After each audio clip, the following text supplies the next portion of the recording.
Very good morning, everybody, and welcome to TIHS, the Institute of Home Science. And our today's topic is therapeutic diet, नैदानिक आहार. शुरू करते हैं.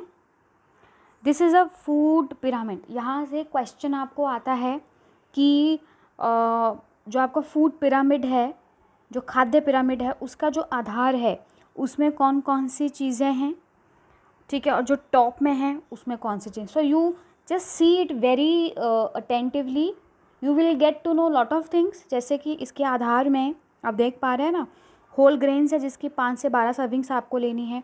Legumes and सोया है जिसकी 1 से 3 सर्विंग्स आपको लेनी है. फिर उसके ऊपर है फ्रूट्स एंड वेजिटेबल. एक हर साइड में देखो इनके सर्विंग्स भी लिखे हैं. उससे ऊपर है नट्स एंड सीड्स, ठीक है, जो सूखे मेवे होते हैं उनको नट्स बोलते हैं. आगे है वेजिटेबल ऑयल. फिर है आपका डेयरी एंड एग्स. एंड सबसे टॉप पे जो लीस्ट है वो क्या है बेटा, स्वीट्स, राइट.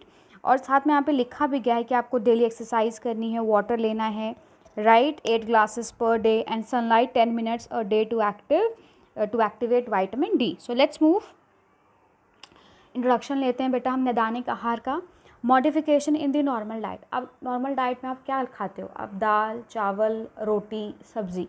अब उस आहार में जो बदलाव आप करते हो उसको हम क्या कहते हैं, therapeutic diet.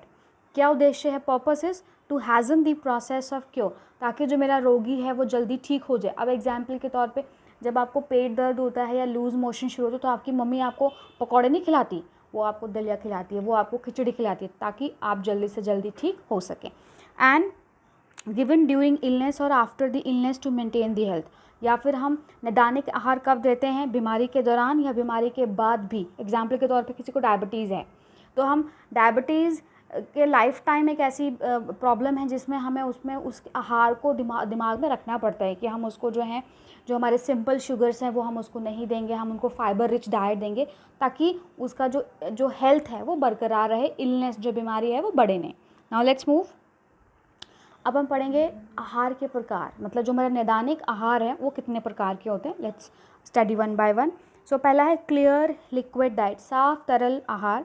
A clear liquid diet is a diet consisting of a exclusively clear liquid.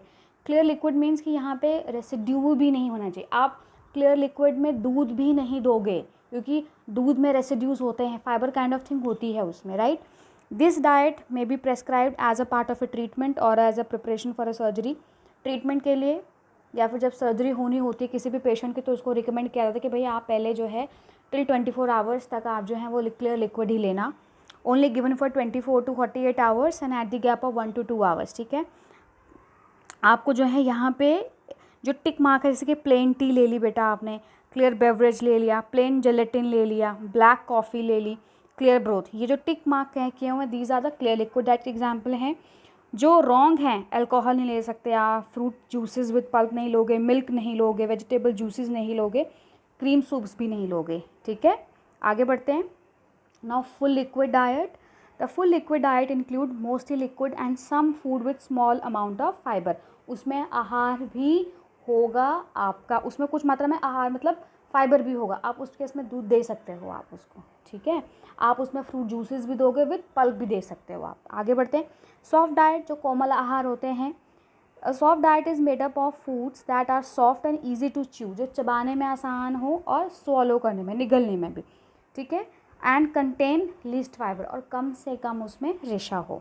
Example के तौर पे आपके पके हुए फल हैं लाइक बनाना या पीचेस विदाउट स्किन, योगर्ट है, pudding and ice cream, dalia, khichdi, dal, rice etcetera. Normal diet is given based on the history of the patient.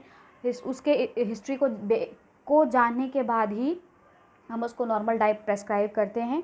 जो ब्लैंड डाइट होती है बेटा, which is the diet which is without the spices, बिना मसालों के जो आहार होता है उसे हम कहते हैं ब्लैंड डाइट, राइट. अब फीडिंग 2 प्रकार की होती है. एक होती है एंट्रल फीडिंग जो कि ट्यूब के द्वारा की जाती है, और दूसरा है पैरेंट्रल फीडिंग डन विया सेंट्रल और द पेरिफेरल वेन्स. इसका एक सबसे अच्छा एग्जाम्पल है जब ग्लूकोज चढ़ाते हैं तो which is directly into the आपकी वेन्स में डाल दिया जाता है. आपके रिस्ट के पास से आपको चढ़ाते हैं वो, तो वो क्या है, डायरेक्टली इनटू दी सेंट्रल और पेरिफेरल. पेरिफेरल वेन्स कौन सी होती हैं, जो आपकी बाजुओं में या आपकी लेग्स में जा रही होती है, ठीक है.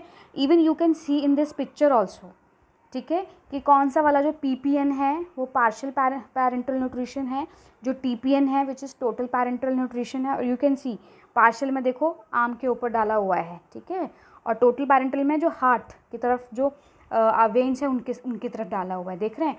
और जो नेजोगैस्ट्रिक ट्यूब है, इट इज़ एन एग्जाम्पल कि एज आई सेड जो एंट्रल फीडिंग होती है वो ट्यूब के द्वारा की जाती है। So you can write it down बेटा। नेजो मीन्स नोज एंड गैस्ट्रिक मतलब स्टमक। जो ट्यूब है वो कहाँ जा रही है, नोज से होते हुए स्टमक पे जाएगी। अगला है गैस्ट्रोस्टोमी। गैस्ट्रो मतलब होता है स्टमक, तो स्टोमी मतलब होता है कट, तो वहाँ पे पाइप कहाँ इंसर्ट करते हैं, वो आपके स्टमक में। फिर है जेजिनोस्टोमी मतलब जेजिनम में इंसर्ट की है।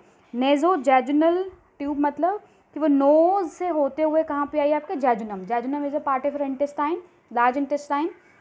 एंड नेजो ड्यूडनल मतलब होता है कि नोज से होते हुए कहाँ पे आए वो duodenal. Duodenal is a part of your small intestine, right. I hope बेटा this concept of therapeutic diet and नैदानिक आहार आपको क्लियर हुआ होगा। Thank you so much, and if you like my video then do subscribe our channel and don't forget to hit the like button. Thank you so much and have a great day.